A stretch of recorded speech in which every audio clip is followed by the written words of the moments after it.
There we go. There we go. Testing, testing. Are we back?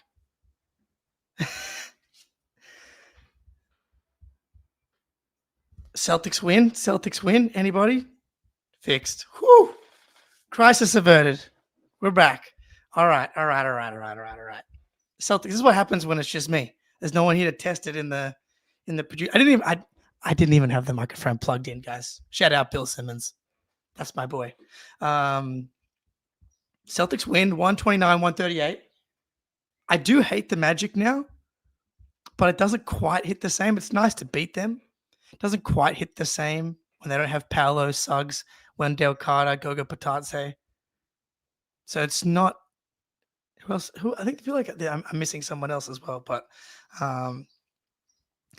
yeah, look, it was kind of a fake comeback. What was the lowest the lead actually got to? 6, 8 with a few minutes to go. Yes, it would have been nice to avoid that, but it never really. Yeah, it got down to 6 with a minute to go. A little bit scary. Got below. Yeah, got to 8 with 10 minutes, 2 minutes to go. But Celtics win, and I think my takeaway from this game, and don't forget the Magic are also on a back-to-back as well. So it's tough. But at the same time, I've ranked Cater as the player that they can probably afford to lose the least after Jaylen Brown. And Cater goes out early in this one with a twisted ankle. And Missoula tried Chris Boucher, who I've been curious as to why he's gotten so little run, but you kind of have to just trust Missoula at this point. He's been pretty bang on with the guys that he's given minutes to and not given minutes to. Boucher just hasn't done much when he's out there. Plays 14 minutes, 1 point, 1 rebound, 1 assist, 1 steal, 1 block, I guess. But he doesn't do big man stuff in the way some other guys do, obviously. Like, doesn't really protect the rim, doesn't really rebound, doesn't really rebound in the same way that like Josh Minot does or Jordan Walsh does. So, yeah, not a huge fan of the Boucher stuff. And when they opened the second half, they went to a small lineup. Something that I've been begging for, and I've mentioned it several times already for years now. And it makes a lot more sense when your only big men are available, Boucher, Tillman, and Gaza. No Gaza tonight either. I listened to this game on mute because I had football going on the other screens.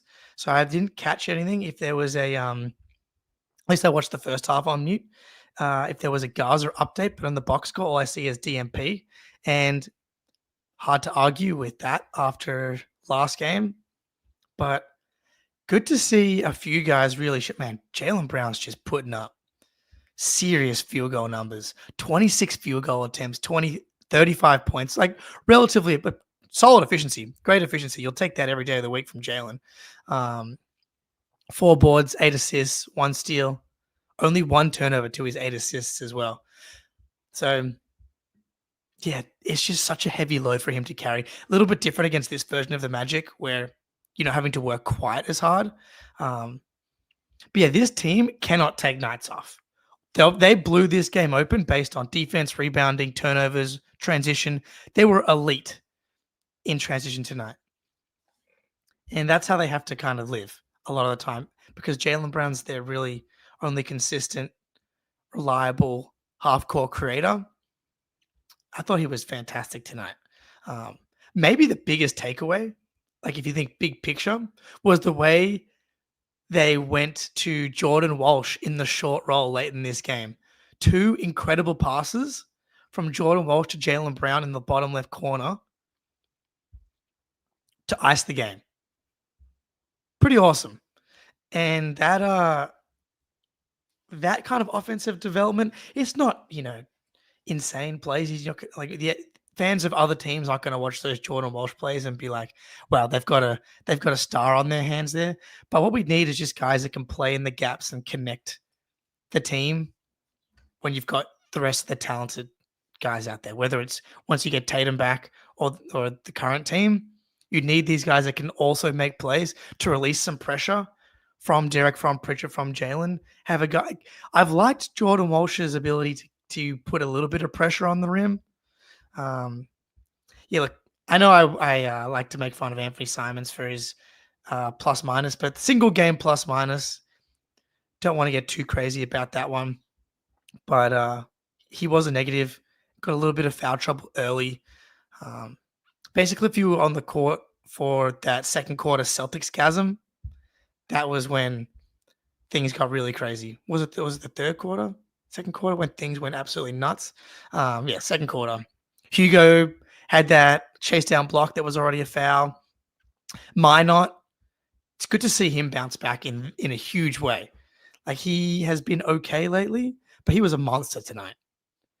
These hyper efficient, like garbage man performances from Minot are really fun because they're often punctuated by a ton of dunks, transition. He had a transition pull up three, which was filthy. I was like, okay, Josh. And then he kind of stared down Joe Mazzulla. Interesting. But yeah, that's that's the version of the team that I at least enjoy watching. Just give me Minot, Walsh, Ugo, and a blend of Derek, Pritchard, and Jalen, and Cater when he's healthy. But the poo-poo platter of Boucher, Tillman, and Gaza is pretty brutal. Yeah, the fourth quarter, like it kind of unraveled a little bit for them, but I'm standing by it. It was kind of like Noah Pender, who looked pretty sick actually for the Magic, kind of got in the game. 5 for 6, 2 for 2 from three, 8 boards, 4 assists. Dude, he had like sick kind of cross drive dunk. He's a thick boy as well. Shout out everybody in the chat. Appreciate you guys. Good to see you. Haven't done a ton of these instant reactions, so it's good to be back. Shout out. There's a lot of regulars in here. Always good to see. The quest for a pointless 500 season continues. Yeah, just when you feel like you might be about to tumble down the standings, you win a game against a Magic team that's been won 7 out of 8, 6 out of 7 coming to tonight, but obviously missing so many guys on a back-to-back. Bad spot for them. But now with Giannis missing a couple of weeks, you've moved past the Bucks. You're officially in the 10 seed. That's going to be the frustrating thing when we get to the end of the season. Like I get liking seeing these guys develop and them. It's kind of wild that they're a 500 team despite Walsh, Minot, Ugo, Cater all playing quite well. Like, imagine if none of those guys had really popped this season. How bad would we have been? And that was kind of the projection from a lot of people. Was like, we're going to be relying a lot on Neemias Cater, Jordan Walsh, Minot, and that's going to probably be an issue in an 82-game season. But it hasn't been so far. At least to the point of being able to maintain a 500 record. You've got a tough stretch coming up with like the T-Wolves and the Pistons. And we'll see how this plays out because obviously it's one game without Cater. It was only a twisted ankle, so even if he misses, and we have a couple of days off before the Pistons game as well, right? So if I was to guess, he misses like at max a couple games. But who knows? We don't have a ton of experience with how Cater responds to injuries. I don't remember many twisted Cater injuries, twisted Cater ankles as a Boston Celtics. Sorry, I'm just checking on my dog here, making sure he's not losing his mind. But the quest for the tank, the quest for the 500 season is going to be an existential crisis that we continue to face game in and game out. And we're 16 games in, and I don't think we're any closer to kind of figuring out who this team is, or we already have the answer. And they're going to end up being right on their over-under of 41.5. And they're going to be in the 8, 9, 10 spot. And we're going to get the 14th or 16th pick, which is still a valuable asset. But when you have the chance to move a little bit higher, it's tough. But yeah, as far as big men, I don't hate the Amari Williams pick in a vacuum. It's the fact that they traded out of the pick that would have been Kalkbrenner. That's looking quite bad. And even though Baylor's had some moments this year, the trading out of not trading out, the picking of Baylor Scheinman instead of Carl Filipowski. So back-to-back years when you've seen your big man depth thinning out, you can see that coming and not valuing that in the draft process when there's pretty clear guys on the board is a tough one. Um, and this is, look, if you're someone who's all in on this year, then more power to you. The Jason Tatum returns Cinderella run is still on the table. We're 9-8 now. One game above 500. The standings haven't updated yet. Yeah. And what a bounce back. I mean, like, if we're just going to talk about the team, great bounce back performance. Injuries, back-to-back aside, you come off a Nets game where you get embarrassed, really, at home to a Nets team that's 2-12. And they beat the brakes off them. Yes, they made the fake comeback, but really impressive game. I should mention Anthony Simons because I've been very hard on him. In the last two games, I think he's been pretty excellent. Last game, I thought the playmaking was really good for him. And tonight, he was a flamethrower, and I thought that he absolutely kickstarted the Celtics gasm. The, like, tween, step back, pull up three that he had at the top of the key. That one got Tatum out of his seat, which is fun to see. Tatum does respect the Hoopers. There's no doubt about it. And he was just on a complete heater. It is funny, the multiple possessions he had. I'm not sure if it was that one, but he had maybe the and one, or he had a floater. And then down the other end, Walsh gets beaten by Bane, which is on Walsh. But then Simons comes over to like help. And it's like the softest, worst help defense and commits a foul for Bane to get the and one. And it's like, what's even the point? Of you coming over here. So the defense is still bad. I appreciate Scal sugarcoating it and being like, oh, he guards. He's got quick hands. But yeah. I got to call it how I got to try and play it down the line. I'm not Simon's biggest fan, but I do think that tonight he was fantastic and was a catalyst for the win. And then in the previous game, I thought he was like one of the only guys that turned up. Defensively, not so much, but offensively was probably their best player last game. So, and he was a -10 despite being awesome, but that was not on him last game as well. Sam Hauser 4 for 7 from 3. Is he back? He had a dunk. I've not seen Sam Hauser dunk in a long time. So if he's back, that would be nice. That would be a huge boom for the Celtics because this team is built off 3-point shooting still. And they have not, and their shooters, D. White and Pritchard and Hauser, have all been fluctuating up and down with shooting slumps. If you can get White, Pritchard, and Simons and Hauser, Pritchard, White, Simons, Hauser all going from 3 at the same time, like they did tonight, like they were a combined maths on the fly 10, 11 from 14, 18, 22. So those guys are going to combine for a ton of volume every night.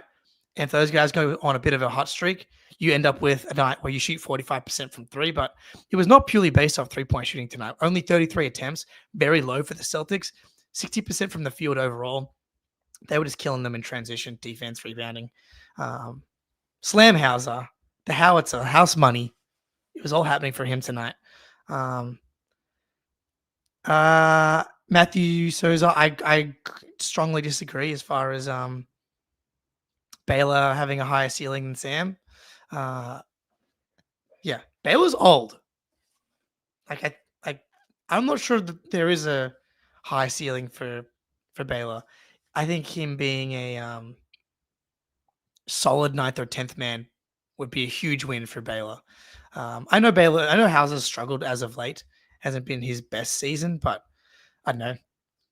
I put a lot of stock in a guy that was fantastic as your 7th man in the NBA Finals and pretty important throughout multiple playoff runs. But I'm not out on Baylor either. Been pretty solid. Yeah.